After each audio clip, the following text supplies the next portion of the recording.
All right, so today we want to make a video about 223 versus 556. Now, what is the difference?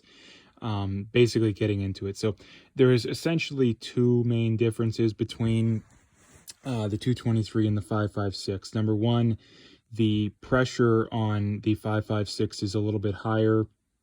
I believe 223 is around 55,000 psi and the 556 is around 58. So there's a bit of a difference there, and the other difference being the throat depth is slightly longer in a 556, which is one of the reasons why you don't want to shoot a 556 out of a 223 chamber. Now, some guns that are marked 223 can shoot 556. There's only two real ways to find out. Number one is to have one or know someone online or know someone in person that has shot 556 before and has had no issues. The other one would be just to call or email the manufacturer. Most manufacturers these days are pretty good at getting back to you on that kind of stuff. So again, if your barrel's marked or your gun's marked 223 and you want to know, probably just give the manufacturer a call or an email. Like I said, I find most of them are pretty good at getting back to people. So if your barrel's marked 556, you're almost always, I've never seen any cases of not being good to go when it comes to 223. Now, there is some 223 rounds that are loaded pretty hot. Does that mean that they're too hot for 556? I don't know, but again, that's something that to look into yourself. But again, the main two differences being the 556 is loaded a little bit hotter, and number two, the throat depth is a little bit longer on a 556. Now, if you put up some cases here, I got a this is the XM855 right here, the American Eagle stuff. I got one of these, and then I got a Hornady 55 grain VMAX, and then I got just a Federal 55 grain FMJ here.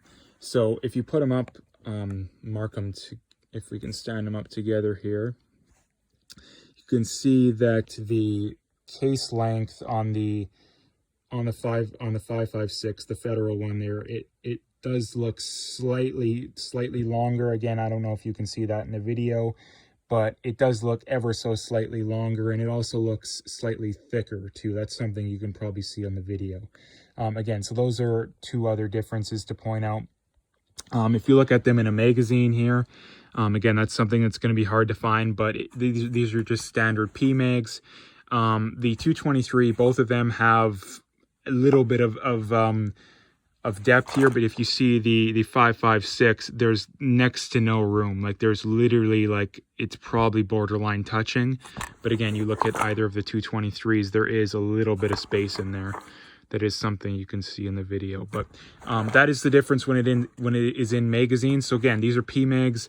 Obviously, I believe they're actually marked 556. Yes, they are. So yeah, so PMags are basically made for 556, but obviously they'll fit 223. But again, so that's another thing. Magazines, make sure you know that you can fit it, because again, these PMags are very, very tight. So again, if it was ever so slightly smaller, you wouldn't be able to fit it probably. So again, that's another thing to take note of. Now again, these are the XM855s, the green tips, more commonly known as. I'm not sure about other 556 ammo. I know this is fairly common 556, but again, other kinds you'd have to double check and see about that. But again, as far as case length and all that stuff goes, again, 556 maybe ever so slightly longer, but again, it is splitting hairs. But again, as far as, you know, chambers go and that kind of stuff, splitting hairs will make a difference. So that is pretty much the difference.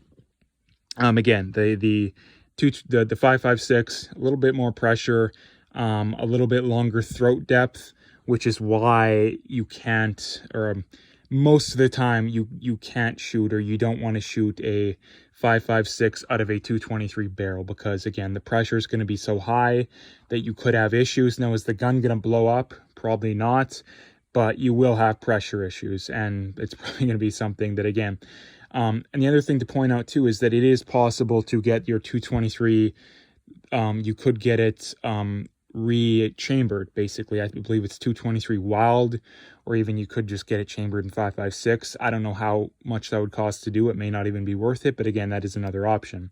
But again, long story short, ammo price obviously isn't that much of a difference, at least as of right now. But in the future, maybe. I know certain times, give or take. 5.56, I find at least the bulk stuff, I've seen some for slightly cheaper, but again, 223 is definitely more readily available.